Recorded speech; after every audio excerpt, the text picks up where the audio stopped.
Hi everybody, thanks for joining us for Northern Ag TV. I'm Coulter Brown. Well, Crazy Mountain Veterinary Service has teamed up with MSU Extension and ranchers from across the state to research antibiotic use on Montana's livestock operations.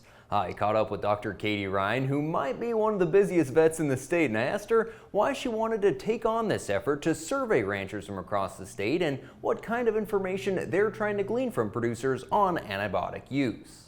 Many years ago, I created a cattle treatment guide that I handed out to my customers for common illnesses seen on their operation. But since that time, a number of changes have taken place. There's new antibiotics, new research, fewer large animal vets, and new antibiotic use guidelines from the FDA. So I decided that there was a need to provide producers across the state with updated treatment guides for common diseases. So we decided to ask the producers what antibiotics they're currently using, what diseases they're currently treating, and then our team is going to go through the scientific literature and find out what should be the best treatments right now for those common diseases.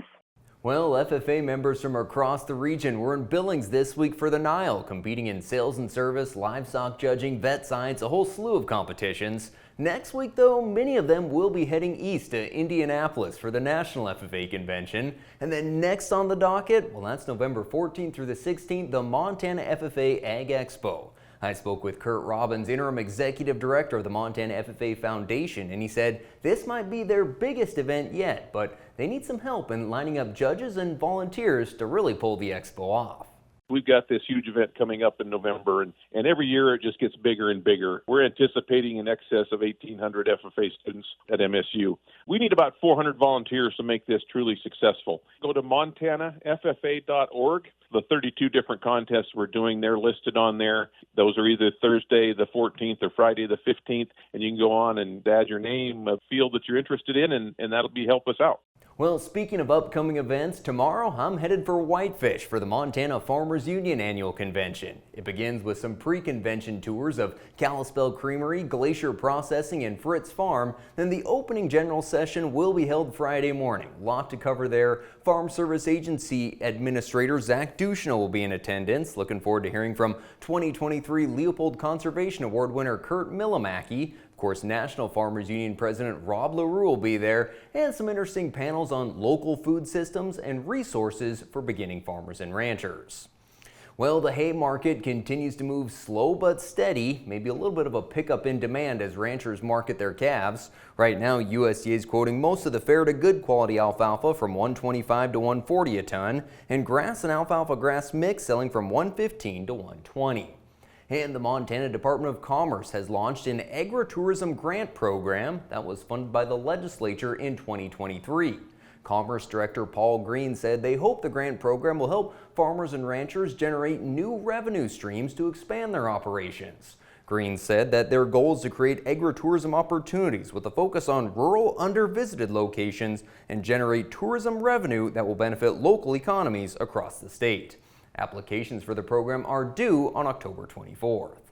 Thanks for being with us this morning. Stick around. We'll be back with the markets. From the beginning, we've worked closely with farmers. BNSF's ties to the agricultural community go back 175 years. Together, we've innovated to make the U.S. agriculture supply chain one of the most efficient and productive in the world. Our strong relationship powers BNSF still today and helps us move the nation like no one else can. At BNSF, we move the nation for you.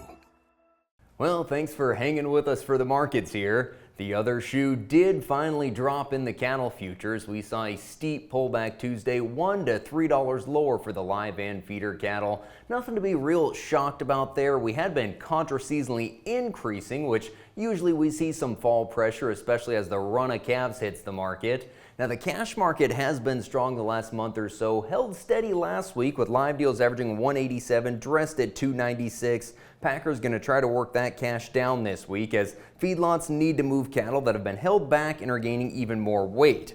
Strength in box beef prices, though, should prevent much of a slowdown in the processing pace. Well, the calf market has performed very well this fall. In Torrington this week, the offering consisted entirely of ball-in calves sold right off the cow, with the flyweight calves attracting a lot of buyer interest. Those 3-weight steers were bringing $389 to $412, upper 4 weights from $330 to $346, 5 to 5.5 weight steers selling mainly from $320 to $330. Good demand on the weigh-ups at Billings Live this week. Cows selling $3 to $5 higher, with the bulk from $125 to $134. Bulls also 3 to 5 better from $149 to $164. And the last 3 sessions have been kind of unfair to the wheat market. Of course, USDA lowered its U.S. ending wheat stock estimate below analyst expectations last week, but still the market has fallen with spillover pressure from record corn yields forecast. Expectations for the wintry belt in the southern plain to receive some needed moisture have just added to the losses. On the bullish side, Russia did lower their wheat production estimates and raise their minimum export price, but still the market closed lower with December winter wheat at $583, spring wheat at $616. Well, thanks for being with us this morning. That's going to do it for this morning's edition of Northern Ag TV. I'm Coulter Brown. Have a good one.